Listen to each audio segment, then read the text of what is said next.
sadri wa yassir li amri wahlul 'uqdatam min lisani yafqahu qawli. Subhanaka la ilma lana illa ma 'allamtana innaka antal alimul hakim. Ito, magsimula tayo sa Quran ha. Ito. Tinatapos ko na ituro sa inyo yung lahat ng mga bawel na ganyan at saka ganyan at saka yung double, ganyan at saka yung sadda. Sa Quran na tayo. Sa Quran, maraming kakaiba sa Quran ha. Kapag ang letra ay may sadda o di kaya ay may sukun, ay masasalit ang lahat ng letra sa atras niya na walang bawel. Kadalasan, 2, 3 o 4 yan. Katulad ng ito. Ya ayyuhalladhina. Ito ay ya. Ito yung bawi niya, ya. Ito ay alif. Ito yung bawi niya, gayan ay ya'a.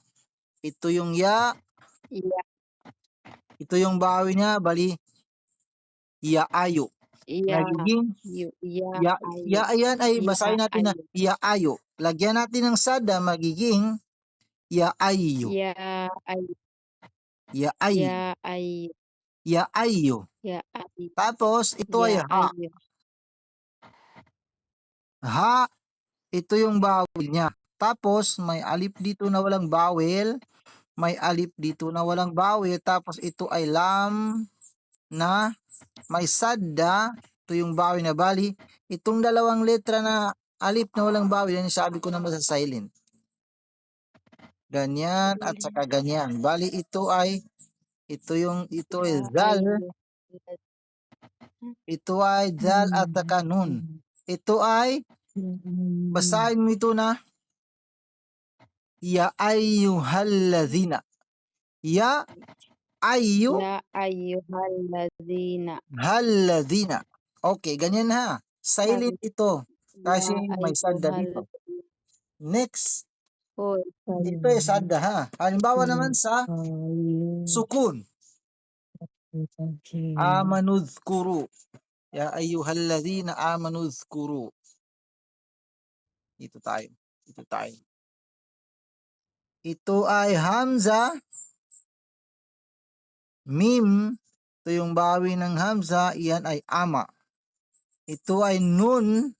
Ito yung bawi niya ay may waw dito na walang bawil, tapos meron pang alif dito na walang bawil, tapos may alif dito, tapos ito ay zal, tapos yun, sukun ang bawi ng zal.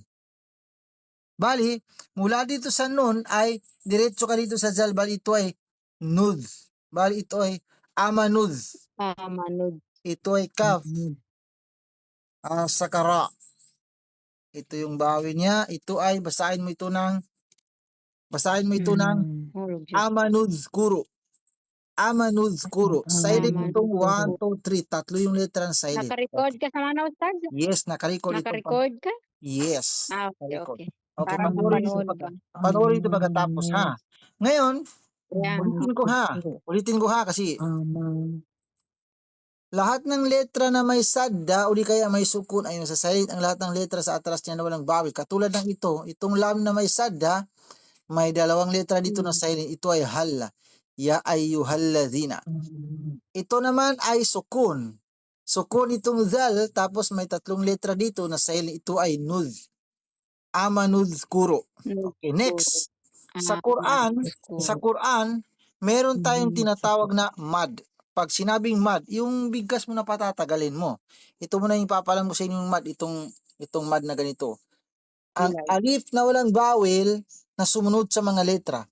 O di kaya ay waw na walang bawel na sumunod sa mga letra. O di kaya ay itong ya na walang bawel at saka itong alif ulain katulad ng ya din. Patatagalin mo ng konti yung babasahin mo.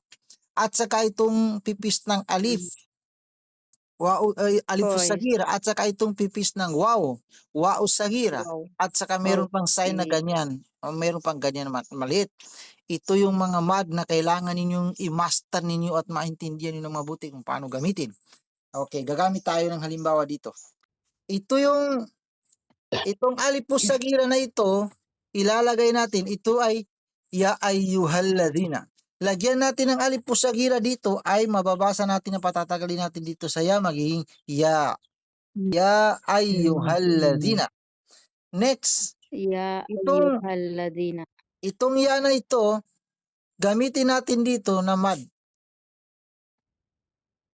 Ito. Bali, ya ayyuhalladhina. Mapapatagal mo dito sa zina kasi meron mad dito na ya.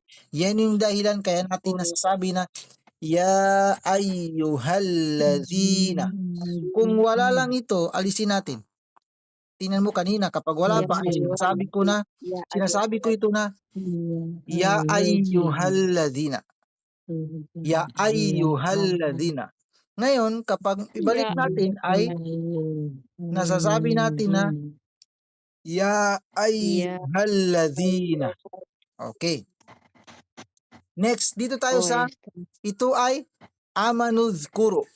Ito ji, ay, okay अपने साथ जय करो। Okay ito ay amanuzkuru. Gagamit tayo ng alif dito, ilagay natin dito ay magiging a. Mapapatagal mo na, kaya amanuzkuru.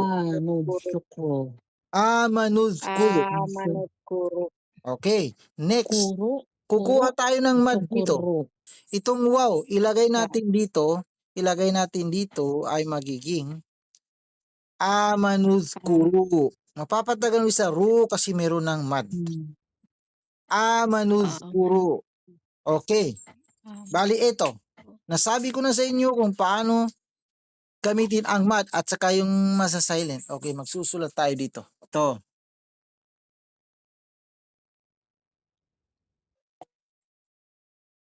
Ganyan, ganyan.